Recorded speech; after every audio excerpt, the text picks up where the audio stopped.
Hello student, welcome online classes. कक्षा 12 राजनीति विज्ञान। हम समाजवाद का आखिरी टॉपिक पढ़ रहे हैं, समाजवाद के गुण और दोष। समाजवाद के गुणों की यदि हम बात करें तो ये सारा सारांश हम पहले ही पढ़ चुके हैं, बस इसको डिफाइन करना है, दोबारा से डिटेल से हमें देखना है। ये सारी चीजें हमारे चैप्टर में पहले से ही आ चुकी हैं। जैसे हम समाजवाद की बात करें तो समाजवाद ने पूंजीवाद और साम्यवाद दोनों को देखा। पूंजीवाद और साम्यवाद दोनों को देखा, दोनों की कमियां देखी, दोनों की अच्छाइयां देखी और फिर इनसे अच्छाइयां समाजवाद ने ले ली। वास्तव में अगर देखा जाए तो किसी भी व्यवस्था की अच्छाइयों को अपनाना अच्छी बात है। समाजवाद ने यही किया, पूंजीवाद को पढ़ा, साम्यवाद को पढ़ा, दोनों को देखा, व्यवहारिक रूप में देखा और फिर इसकी अच्छाइयों को अपना लिया। पहला अगर गुण देखें तो जनता द्वारा शासन होना चाहिए, ये समाजवाद कहता है।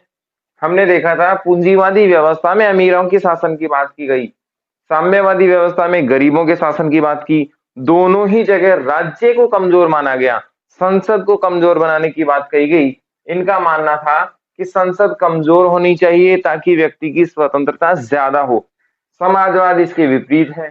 समाजवाद कहता है कि जनता का शासन ज्यादा से ज्यादा होना चाहिए। उसका फायदा क्या होगा कि जनता अपने शासन को चुनेगी, वो संसद के प्रति जिम्मेदार होगा और संसद किसके प्रति जिम्मेवार होगी? जनता के प्रति जिम्मेवार होगी। इसलिए आम जनता को बहुत अच्छा शासन मिलेगा। आम जनता की बात को बहुत अच्छे से एक्सप्लेन किया जा सकता है। आम जनता के अधिकार, सामाजिकता, राजनीतिक, आर्थिक स्वतंत्रता इसी शासन में हो सकती है और यह शासन है लोकतांत्रिक शासन या प्रजातांत्रिक शासन। दूसरा गुण क्या है इसमें? व्यक्ति और समाज दोनों के हित समान होने चाहिए। हमने देखा था पूंजीवाद में केवल व्यक्ति के हित श्रेष्ठ हैं, साम्यवाद में भी केवल व्यक्ति के हित श्रेष्ठ हैं और दोनों ही व्यवस्थाओं में केवल और केवल एक ही बात पर जोर दिया गया है, वह है आर्थिक दृष्टिकोण।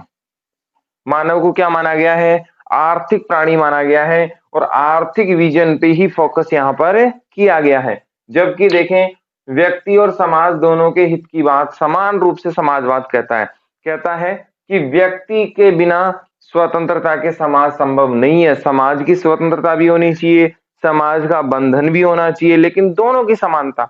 व्यक्ति और समाज एक दूसरे के पूरक हैं। इनके द्वारा क्या कहा गया है? व्यक्ति और समाज एक दूसरे के क्या हैं? पूरक। बिना व्यक्ति की स्वतंत्रता समाज संभव नहीं है और बिना समाज की स्वतंत्रता व्यक्ति भी संभव नहीं है। यहाँ पर देखा जाए तो दोनों एक दूसरे के पूरक हैं, एक दूसरे के हितों को समान रूप से रखते हैं। इसीलिए व्यक्ति का और समाज का दोनों का हित अगर हम देखेंगे तो ही व्यवस्था चल पाएगी और वह व्यवस्था कौन सी है? समाजवाद है। समाजवाद व्यक्ति और समाज दोनों के हितों की बराबर बराबर बात करता है। तीसरा देखो, तीसरा है पूंजीवाद और साम्यवाद दोनों को समान रूप से ये देखता है। ये बात अपनी हो चुकी है कि पूंजीवाद और साम्यवाद दोनों में केवल व्यक्ति के आर्थिक दृष्टिकोण की, गरीब अमीर की बात इन्होंने कही, जबकि समाजवाद कहता है कि केवल गरीब अमीर नहीं देखना है, सब दृष्टिकोण से देखना है।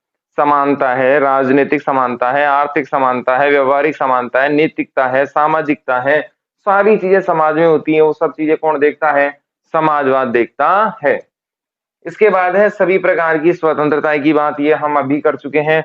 ये केवल आर्थिक स्वतंत्रता की बात करते हैं। पूंजीवाद केवल आर्थिक स्वतंत्रता की बात करता है, साम्यवाद केवल आर्थिक स्वतंत्रता की बात करता है, जबकि समाजवाद ये राजनीतिक स्वतंत्रता की बात करता है, लोकतंत्र के माध्यम से आर्थिक स्वतंत्रता की बात करता है। वो कहता है केवल अमीर गरीब की बात नहीं होनी चाहिए, जबकि राज्य को मूल आधार होना चाहिए कि आम जिंदगी बहुत आसानी से कट सके। तो आर्थिक स्वतंत्रता होनी चाहिए, सामाजिक स्वतंत्रता होनी चाहिए, राजनीतिक स्वतंत्रता होनी चाहिए।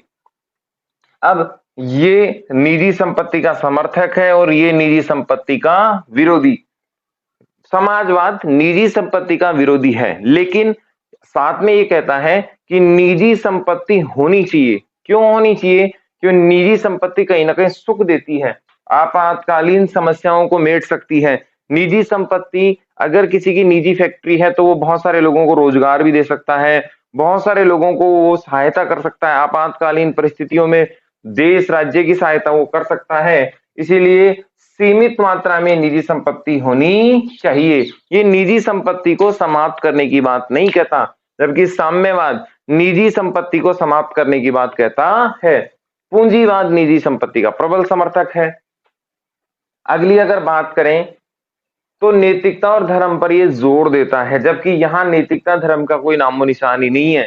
पूंजीवाद कहता है कि सारा दृष्टिकोण आर्थिक दृष्टिकोण है और आर्थिक सुदृढ़ीकरण ही हमें आगे बढ़ा सकता है। साम्यवाद कहता है कि निजी संपत्ति को समाप्त किया जाए, राज्य को समाप्त किया जाए, केवल गरीब सर्वहारा की बात सुनी जाए और कोई वर्ग ना हो, केवल एक ही वर्ग हो, वह है सर्वहारा वर्ग।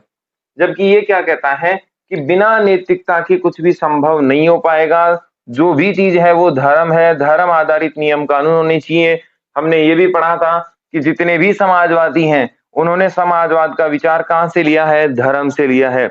और धर्म में चाहे कितने भी धर्म दुनिया के क्यों ना हो, उनका बेसिक जो नींव है वो है नैतिकता और धार्मिकता, यानी कि समाज के जीवन को अच्छा बनाना। ये कार्य किसका है? धर्म का।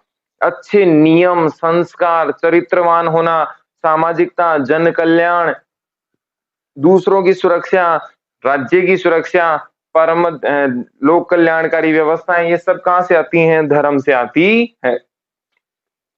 तो ये धर्म और नैतिकता पर भी बल देता है। ये कहता है कि व्यक्ति को नैतिकता पर बहुत ज्यादा जोर देना चाहिए, धर्म पर बहुत ज्यादा जोर देना चाहिए, जिससे समाज का विकास हो, पतन ना हो।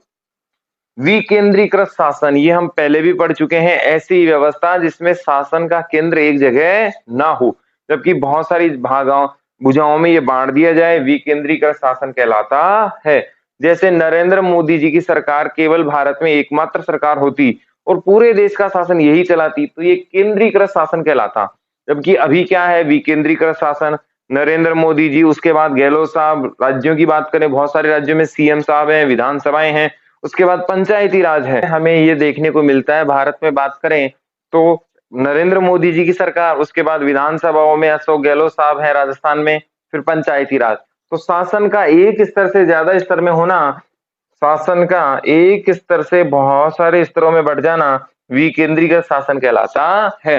एग्जाम्पल के तौर पे देखें, यदि नरेंद्र मोदी जी की सरकार, केंद्र सरकार केवल भारत में होती और बाकी नीचे कोई सरकार नहीं होती, तो वो केंद्रीकृत शासन कहलाता।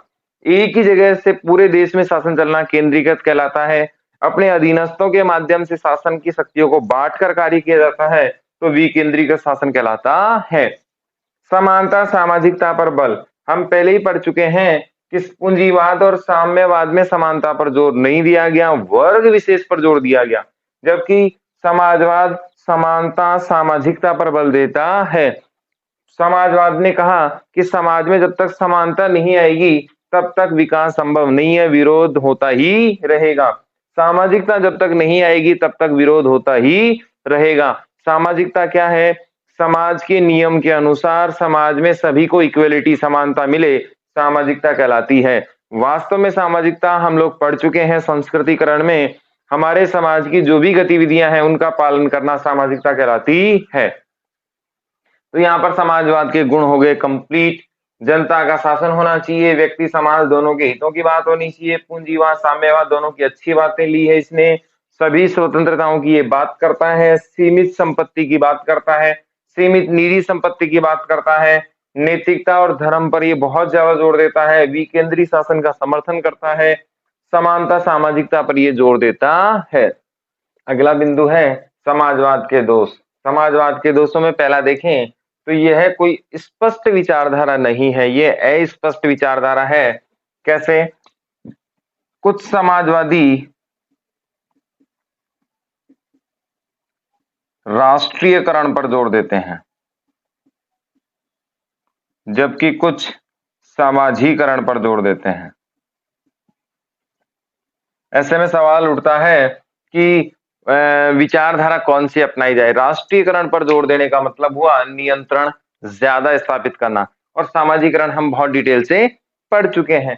राष्ट्रीयकरण में नियंत्रण बढ़ेगा क्योंकि राज्य कानून बनाता है, कानून लाइसेंस से संबंधित हो सकते हैं, कानून वेतन से संबंधित हो सकते हैं, कर्मचारियों से संबंधित हो सकते हैं, और भी बहुत प्रकार के नियंत्रण कानून के माध्यम से राज्य उद्योगों पर थोप देता है।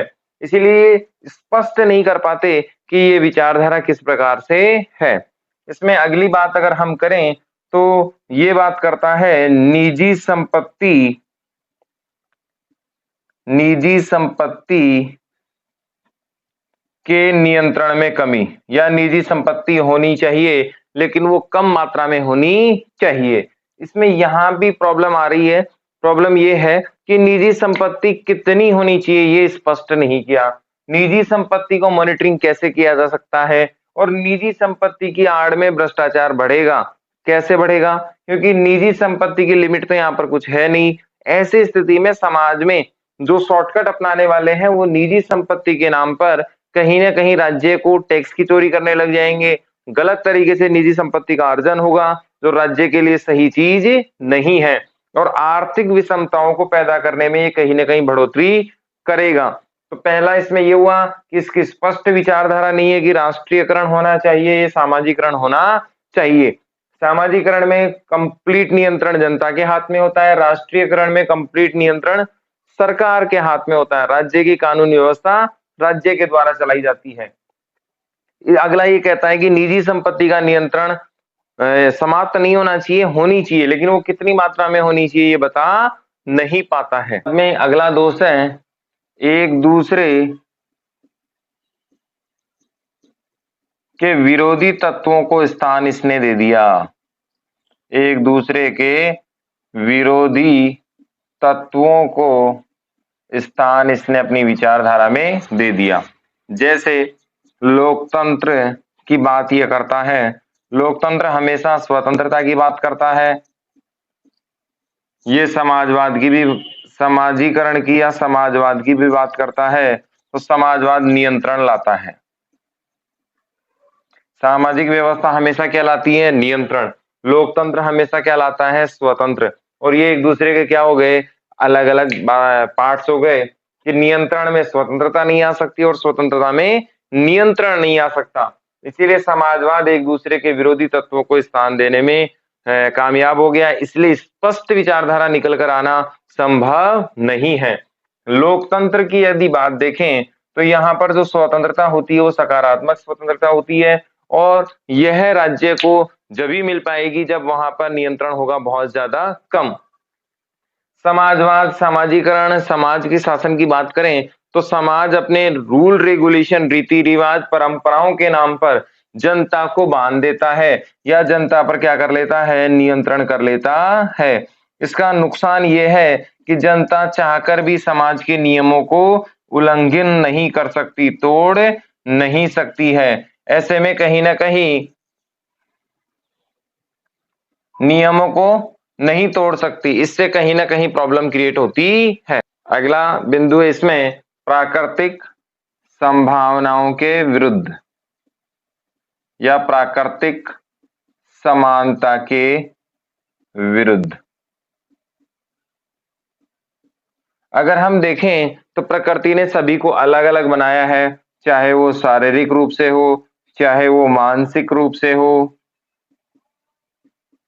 हर व्यक्ति अपने आप में क्या है? अलग है। हर व्यक्ति की सोच अलग है, हर व्यक्ति की शारीरिक क्षमता अलग है, हर व्यक्ति का शारीरिक बनावट अलग है, मानसिक बनावट उसकी अलग है।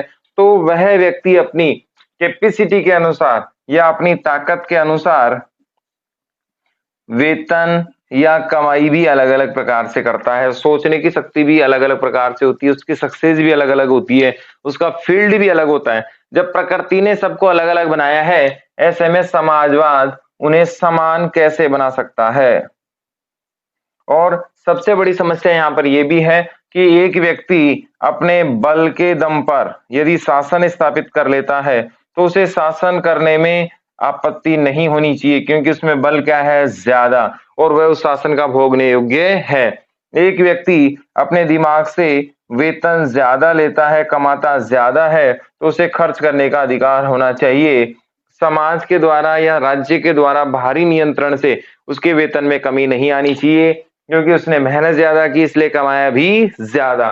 एक किसान बहुत ज्यादा मेहनत करता है और अपने पड़ोसी से ज्यादा कमाता है, ज्यादा समय काम करता है, तो उसे खर्च करने की कैपेसिटी भी ज्यादा होनी चाहिए।